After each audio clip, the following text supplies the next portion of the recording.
काँग्रेसचे प्रदेशाध्यक्ष हर्षवर्धन सकपाळ दुपारी मातोश्री या उद्धव ठाकरेंच्या निवासस्थानी जाण्याची शक्यता आहे। विधान परिषद निवडणुकीसंदर्भात या दोघांमध्ये चर्चा होऊ शकते असं देखील कळतं आहे।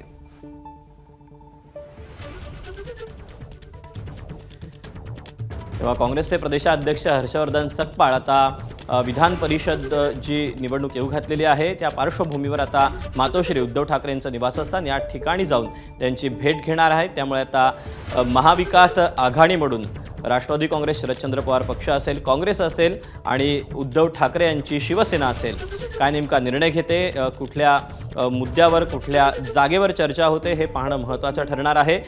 राज्यसभेसाठी शरद पवारांची महाविकास आघाडीकडून बिनविरोध निवड झालेली होती। त्यांना पाठिंबा महाविकास आघाडीतल्या सगळ्या घटक पक्षांनी दिलेला होता आणि त्यानंतर आता विधान परिषदेची निवडणूक येते।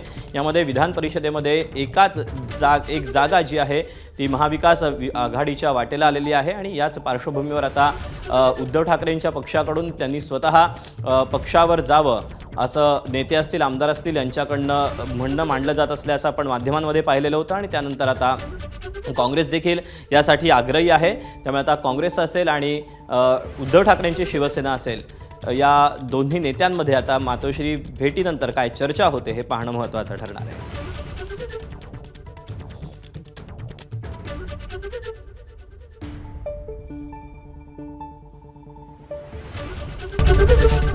एबीपी माझा, उघडा डोळे बघा नीट।